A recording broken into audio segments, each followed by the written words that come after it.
people? It's Andre with another journal entry in IDW Deuce. I wanted to talk to you about something that I mentioned briefly in the previous journal entry, and that's about the previous LLC that I had. It was a real estate LLC that I started when I was a real estate agent back in New Jersey. I'll give you a little backstory so you can kind of get a picture of the mindset that I was in when I started that LLC. But first things first, in 2007, I bought my first house. I was living the American dream, wanted to buy a house because as a youth, you're told that owning a property is supposed to be an investment. It's a great investment. It's one of the first things you want to do as a young adult. But that's not always the case. It's not an investment if you're not doing it right. If you're not buying it as an investment, then it's an actual liability because it's a bill. It's something you're paying on each month. It comes with a mortgage. I went ahead and took that step 2007, 2008. And if you know anything about the real estate markets, you know that around that time is when the recession started. So here I am with this property. Within a year,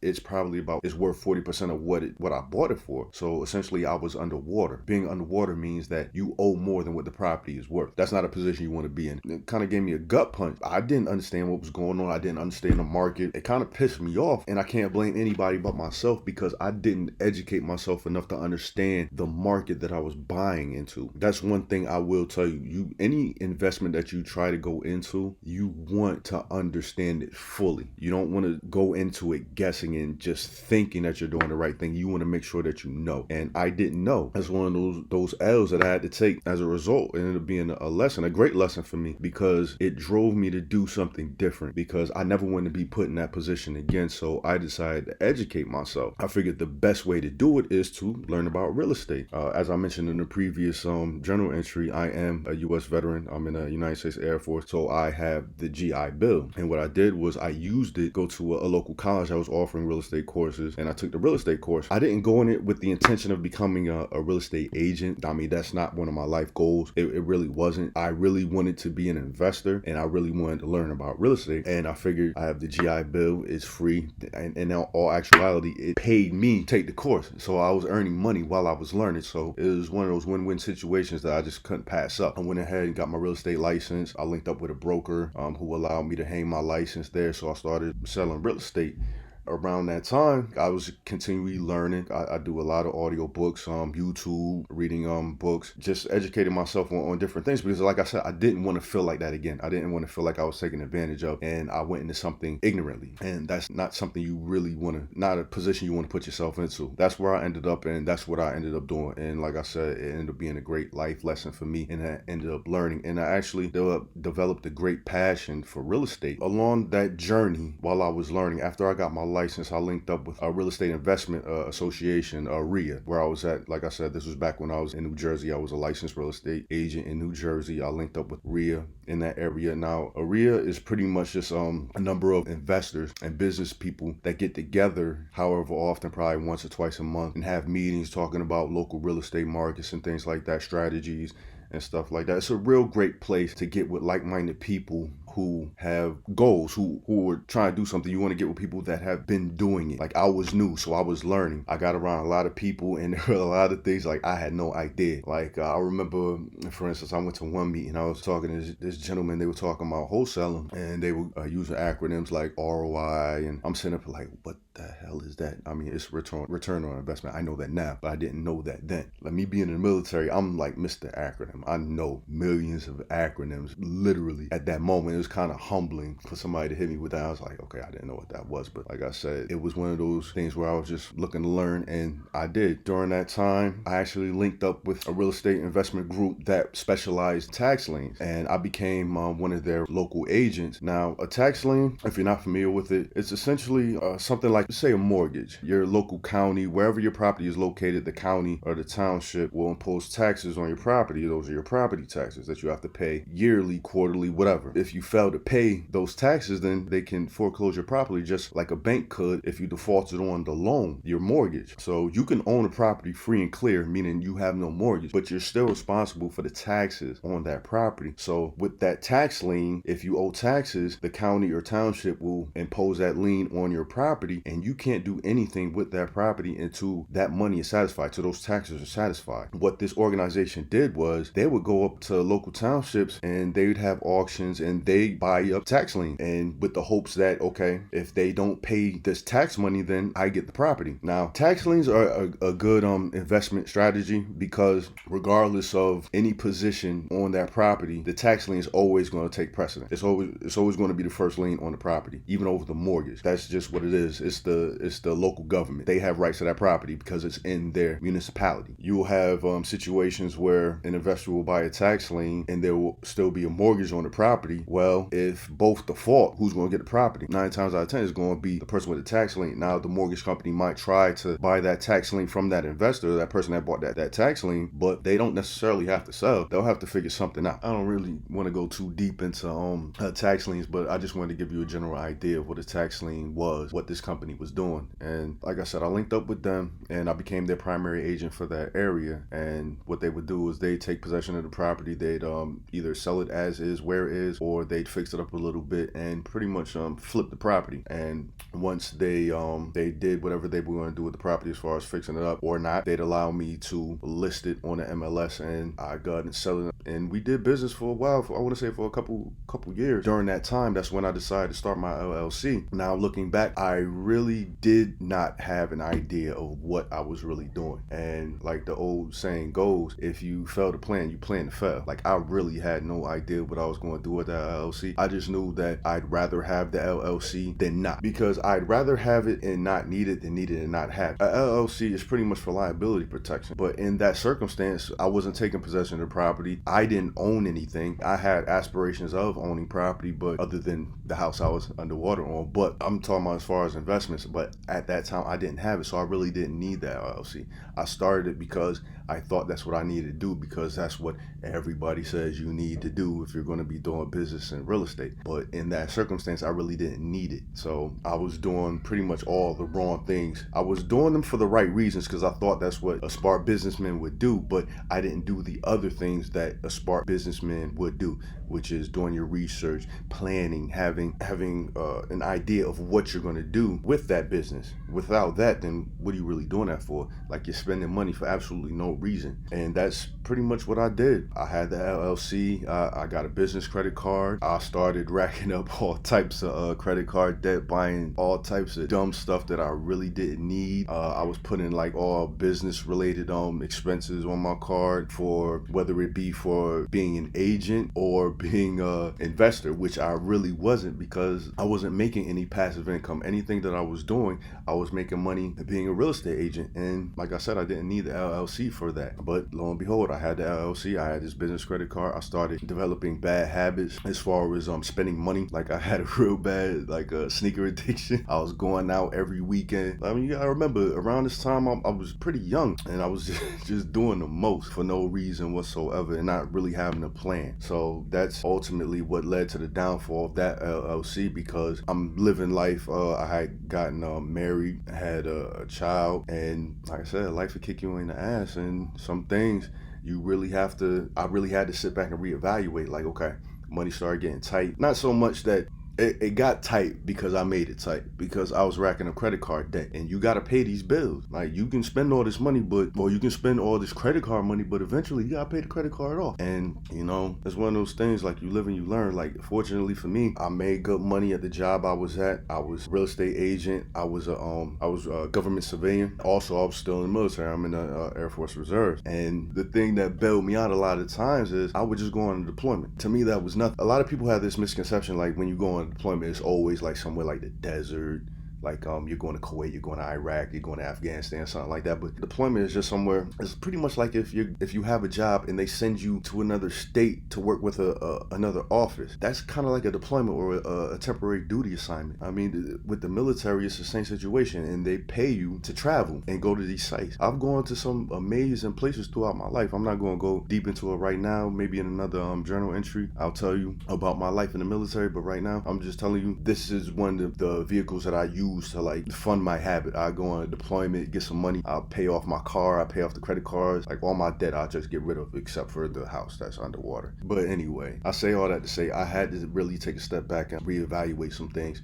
and I had to just cut some things out. Pretty much I did an audit over all my expenses, and I was spending money on the LLC that I really wasn't using, racking up all this credit card debt. It was just draining my pockets. It was like you get to that point where you're living paycheck to paycheck. I don't like that. I like having bread in my account, and it's like a drain on my soul. I didn't like it. So what I did was I ended up taking out a personal loan, and that was probably the best thing that happened to my personal credit, because what happened was once I took out a personal loan, I paid off all my debts on my credit card. I consolidated that bill. It shrunk the amount of money that I was sending out each month, paying the credit cards and just paying the bank that I took the loan out with, which was a significant amount less than what I was spending out. So I ended up saving money, and as a result of that, my credit score went through the roof. Because I've always been low 700s, probably about 720, something like that. But once I made that move, probably a month later, I was like 790, close to 800. So that was like wonderful for me. Like that was a byproduct of me just stepping back and reevaluating my situation, and that was the fruit of it. So the LLC is one of those things I had to cut out, because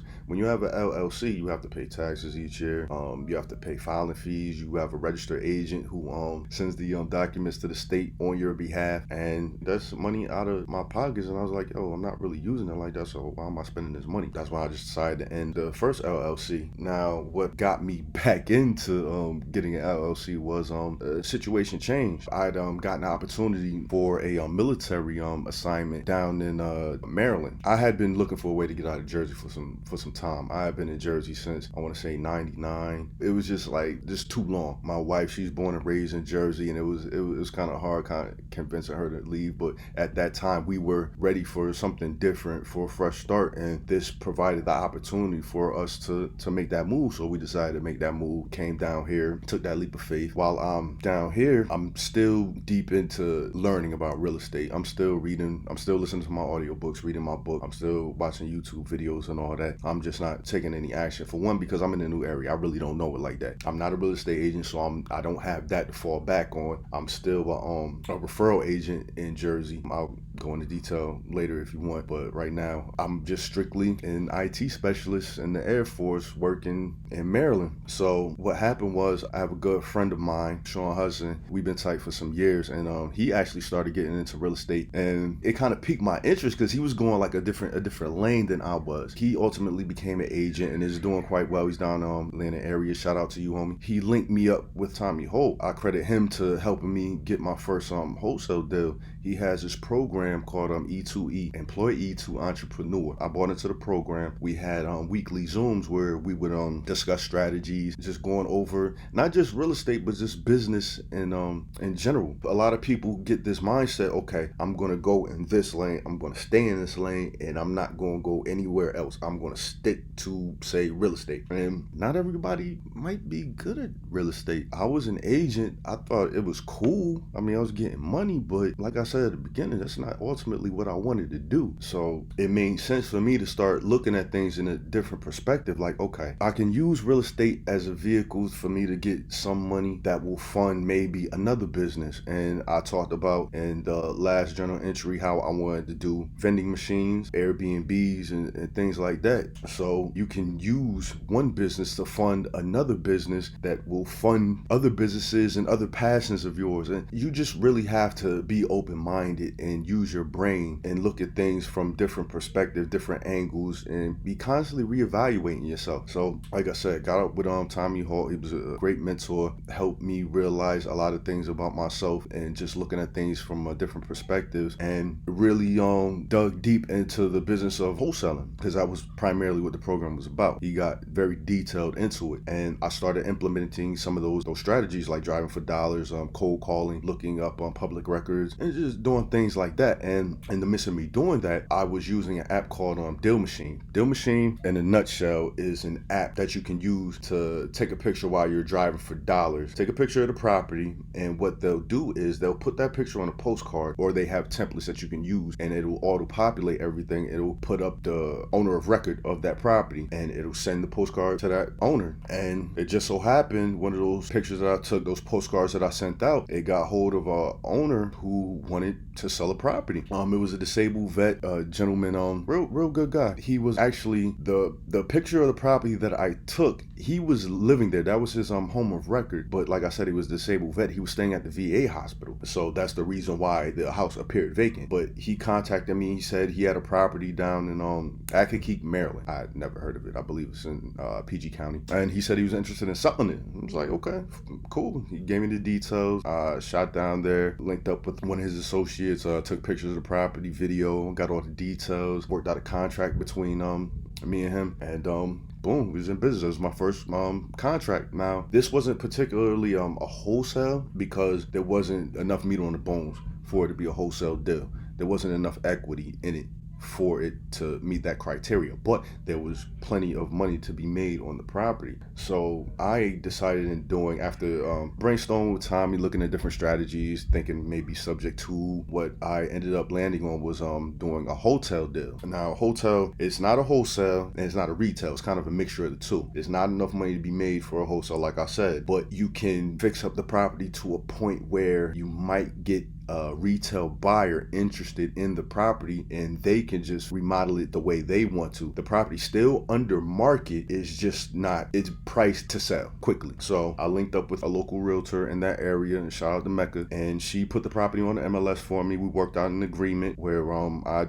give her a fixed amount of money to put the property on the MLS for me, and when it came to closing, I put myself down as a consultant, and that's how I got my money out of that deal. I was added as a consultant with my fee on that deal on the closing document. So when that property went to the closing table, I got my check at closing. And that was in the contract that I had with her and the contract that I had with the gentleman who owned the property. And at the end, we all walked away happy. Mecca got her check. The owner got his money. He got rid of the property, and I got my check. And it was a good check. I'm not going to go into exactly how much I made, but I made a good amount of money. If you know me, you know how much I made, because I took a picture of the check and I sent it out. But I made a good amount of money on that deal, and that was the reason why I actually started the LLC that I have now, because at this point I have a starting point. Like, I didn't start with my own money. I'm using the profits from this hotel deal that I did, and I used that to start my business. Now, I didn't do it because I planned on buying a lot of investment. I did it for liability protection. This particular deal, my personal name was